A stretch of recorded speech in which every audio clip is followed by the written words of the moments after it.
Buenos días, vamos a ver ahora qué son las membranas meninges y la circulación del líquido cefalorraquídeo. Bueno, las meninges, digo meninge porque existe la meninge craneal y la meninge espinal. Es una capa de tejido conectivo con fibras elásticas y colágenas que rodea todos los órganos del sistema nervioso central, tanto los órganos del encéfalo como también a la médula.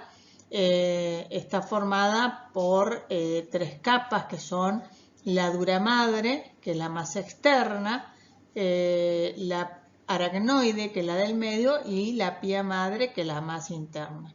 La dura madre, a nivel craneal, tiene dos hojas y en zonas se separan estas dos hojas formando los senos venosos, donde drena la sangre venosa proveniente de los capilares venosos.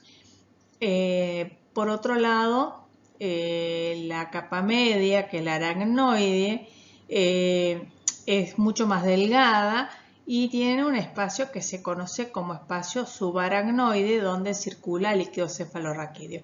La aracnoide no está vascularizada. Hay un espacio también entre la dura madre y la aracnoide que se conoce como espacio subdural, pero hay pequeña cantidad de líquido cefalorraquídeo, pero prácticamente circula muy poco líquido cefalorraquídeo. La mayor parte del líquido cefalorraquídeo circula entre el aracnoide y la pía madre, que se conoce como espacio subaracnoideo. Y después tenemos acá la capa más interna, que está muy vascularizada y que es la pía madre, que es muy delgada y muy vascularizada y acompaña y se mete dentro de los surcos y las cisuras. Ambas, o sea, las tres hojas cubren todos los órganos. La dura madre, que está en contacto con el periósteo, o sea, que es la capa de tejido conectivo que recubre los huesos, o sea, está en contacto con los huesos que forman la bóveda y la base del cráneo.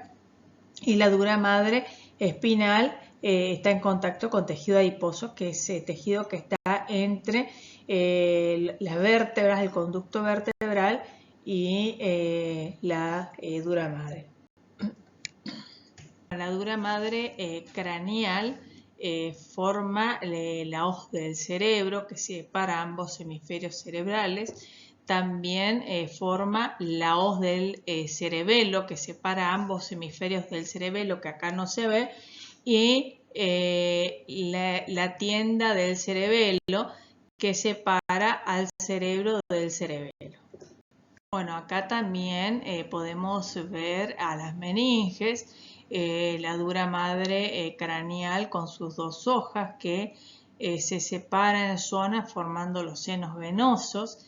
Se la ve de color, o sea, está teñida de color gris en este caso, y se puede observar bien cómo entra en contacto con el periósteo, que es tejido conectivo que recubre externamente los huesos. La aracnoide, que es esta capa del medio, acá se nota con sus vellosidades aracnoides que se meten en los senos venosos. Recuerden que es esta zona donde pasa el líquido cefalorraquídeo a los senos venosos y luego retorna a la circulación sanguínea, o sea, pasa a las venas yugulares y de ahí al corazón a toda la circulación. Y por último acá tenemos teñido de verde la pía madre, y se nota acá cómo se mete dentro de los surcos y las cisuras, acompañando a los pliegues cerebrales. Bueno, el líquido cefalorraquídeo que circula en el espacio subaracnoideo no se produce ahí, sino que se produce en el plexo coroideo, que está ubicado en los ventrículos laterales, también o sea, el líquido cefalorraquídeo que se produce acá pasa al tercer ventrículo. Acá también se puede observar de los ventrículos laterales al tercer ventrículo, gracias al agujero de Monroe, En el tercer ventrículo también tenemos en el tercer ventrículo, en el techo, un plexo coroide donde también se produce líquido cefalorraquídeo que pasa al cuarto ventrículo a través del acueducto de Silvio o acueducto mesencefálico, y el líquido que se produce en el cuarto ventrículo gracias a el plexo coroideo que está en el techo del cuarto ventrículo sigue circulando también, parte por el conducto del epéndimo que está en el interior de la médula y parte sale por 3 agujeritos. Acá se nota que sale por 3 agujeritos. Acá no se ven los 3 agujeritos, pero son 3. Uno medial, que es el agujero de Magendie, y 2 laterales, que son los agujeros de Lustach, hasta la cisterna magna, donde va a circular por el espacio subaracnoideo, donde se reabsorbe, o sea, pasa nuevamente a la circulación sanguínea ese líquido, porque más o menos la cantidad de líquido cefalorraquídeo son 120 a 140 mililitros que circula por los ventrículos y el espacio subaracnoideo, pero continuamente se va produciendo líquido cefalorraquídeo y se va reabsorbiendo, o sea, pasa nuevamente a la circulación. Más o menos se renueva entre 4 a 6 veces por día, y donde pasa nuevamente a la circulación a nivel de las vellosidades aracnoideas, pasan a los senos venosos, y de ahí pasa de los senos venosos a las venas yugulares y nuevamente retorna al corazón para ser bombeado hacia los pulmones. O sea, pasa a la circulación sistémica. Bueno, el líquido cefalorraquídeo entonces que se encuentra en los ventrículos y en el espacio subaracnoideo tiene una composición muy similar al de la sangre, o sea, hay variaciones, contiene, o sea, es un líquido transparente que contiene iones como por ejemplo el cloro, sodio, ion bicarbonato, potasio, calcio y magnesio, pero también va a transportar nutrientes como ser la glucosa, proteínas y también desechos como la urea y el ácido láctico. ¿Qué cantidad de líquido cefalorraquídeo se encuentra distribuido entre los ventrículos y el espacio subaracnoideo? Más o menos son 120 a 140 mililitros, y esta cantidad se tiene que mantener constante, o sea que la cantidad que se produce acá en el plexo coroideo debe ser igual a la cantidad que se elimina en las vellosidades aracnoideas. Por eso que más o menos se calcula que se renueva todo el líquido cefalorraquídeo bastante, muchas veces por día, más o menos entre 4 a 6 veces por día. ¿Cuánto se produce por día? Más o menos 500 a 600 mililitros. Y la función, primero que el líquido cefalorraquídeo tiene muchas funciones importantes, pero la función más importante es la protección mecánica. Ustedes tienen que pensar que la densidad de líquido cefalorraquídeo es igual a la de los órganos del sistema nervioso central. Entonces, los órganos del sistema nervioso central se limitan a flotar en ese líquido cefalorraquídeo. Por eso que normalmente cuando hay un golpe, esa caja ósea que protege a los órganos del sistema nervioso central se mueve, pero también lo acompañan los órganos del sistema nervioso central, con excepción, y eso pasa mucho en los boxeadores, cuando el golpe es muy intenso, lo que ocurre es el contragolpe, o sea, en los boxeadores normalmente el golpe se produce en la región frontal y sin embargo las consecuencias, el contragolpe, se ven en la región occipital. Y eso por justamente el efecto del movimiento de los órganos del encéfalo, porque ya cuando el golpe es intensísimo, ya ese colchón de agua no cumple con la función que debe cumplir. O sea, en condiciones normales y si el golpe no es intensísimo, ese colchón de agua funciona muy bien. Otra de las funciones es nutritiva. Fíjense que el líquido cefalorraquídeo transporta glucosa, justamente esa molécula energética que es fundamental para las neuronas y todas las células de la glía. También transporta proteínas, justamente para nutrir a las neuronas. Tiene función excretora también porque transporta urea y ácido láctico que va a ser eliminado hacia la circulación venosa a través de las velocidades aracnoides. Y también tiene función hemostática. ¿Qué significa eso? Primero que acá tenemos un capilar sanguíneo que forma el plexo coroideo.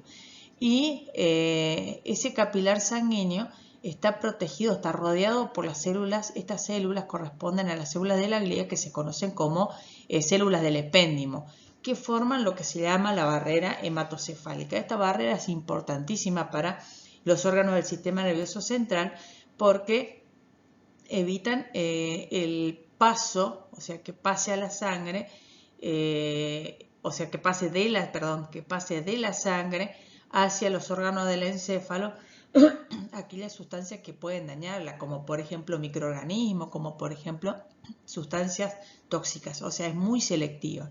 Entonces, como la unión entre estas células del epéndimo, los ependimocitos, es hermética, entonces entre medio acá no va a pasar nada, no va a pasar ni el oxígeno ni el dióxido de carbono, pero esta barrera es muy permeable y todo lo que va a pasar a través de las células, porque las células van a seleccionar qué va a pasar y qué no va a pasar. Entonces, puede pasar el oxígeno, puede pasar el dióxido de carbono, puede pasar los nutrientes, como por ejemplo la glucosa y las proteínas, y también puede ser eliminado fácilmente la urea y el ácido láctico, pero no, esta barrera impide el paso de la mayor parte de las sustancias tóxicas, con excepción del alcohol, que es liposoluble, y los anestésicos. Y también impide el pasaje de los microorganismos que podrían causar alguna infección a nivel del sistema nervioso central. Hay excepciones. El ser humano, como todos los organismos, evolucionan y los microorganismos también. Pero la mayoría de los casos funciona bien como una barrera protectora. Entonces, acá como pasa también dióxido de carbono, el dióxido de carbono puede estimular los quimiorreceptores centrales y entonces cuando aumentan los niveles de dióxido de carbono en la sangre quiere decir que está faltando oxígeno. Y si falta oxígeno, entonces al estimular ese dióxido de carbono los quimiorreceptores centrales, va a aumentar la frecuencia respiratoria y va a volver a la normalidad los niveles de oxígeno sanguíneo. Por eso decimos que tiene también función hemostática. Bueno, ¿qué es la hidrocefalia? Es la acumulación de líquido cefalorraquídeo en los ventrículos. ¿Cuándo pasa eso? Normalmente en los niños se da por obstrucción de este conducto que comunica el tercer ventrículo con el cuarto ventrículo, que se conoce como acueducto de Silvio o acueducto mesencefálico. Entonces, si este conducto está tapado, se va a acumular el líquido cefalorraquídeo acá en los ventrículos laterales y en el tercer ventrículo, ejerciendo presión sobre los órganos del encéfalo y estos a su vez sobre los huesos que forman la bóveda craneana. La diferencia es que en el niño estos huesos no están completamente osificados, sino que existen lo que se llama las fontanelas. ¿Qué son las fontanelas?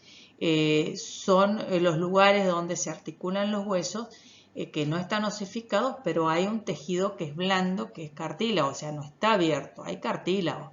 Tenemos estas fontanelas, que es la fontanela mayor, que se encuentra en la articulación entre el hueso frontal y los parietales, pero también existen otras fontanelas, como por ejemplo la que existe en la articulación entre el parietal, el temporal y el occipital, y acá también entre el parietal, frontal y el temporal. Bueno, estas fontanelas son importantes en el momento del parto porque van a permitir que se comprima la cabeza como para facilitar el paso por ese estrecho conducto que es el canal de parto. Pero en el caso de que se interrumpe la circulación, se acumula líquido y esa presión va a hacer que los órganos del encéfalo también presionen los huesos que forman la bóveda del cráneo y comience a aumentar de tamaño, y eso se conoce como hidrocefalia. El daño a nivel del sistema nervioso va a depender de cuánto va a tardar la madre en detectar este problema, la madre y el personal médico. Si tarda mucho, el daño es mayor a nivel del sistema nervioso y como consecuencia las patologías relacionadas con el daño a nivel del sistema nervioso.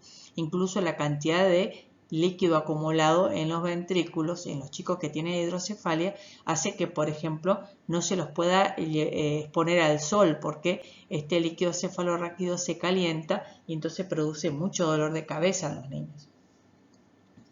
Pero recuerden que la hidrocefalia no se produce solamente en niños, o sea, por ahí es más común escuchar esta patología en niños, pero también se puede dar en las personas adultas, o sea, cuando se obstruye alguno de estos conductos, que puede ser el agujero de Monroe o el acueducto de Silvio, pero por tumores. El problema es que al interrumpirse la circulación, y si se trata de una persona adulta, comienza a acumularse rápido líquido, comienza a presionar los órganos del encéfalo, pero todos los huesos del cráneo ya están bien osificados. Entonces esto puede comprometer la vida de la persona de forma rápida si no se lo interviene quirúrgicamente. En el caso de los niños, o sea, es fácil de solucionar el problema, pero el problema es que a veces se tarda mucho en detectar. Y ahí las consecuencias son los daños a nivel del sistema nervioso. Dije que es fácil de detectar porque, bueno, mediante una sencilla intervención quirúrgica le colocan acá una válvula, porque normalmente se produce acá la obstrucción. Entonces le colocan una válvula con una sonda y ese líquido cefalorraquídeo termina drenando en la cavidad abdominal donde es reabsorbido.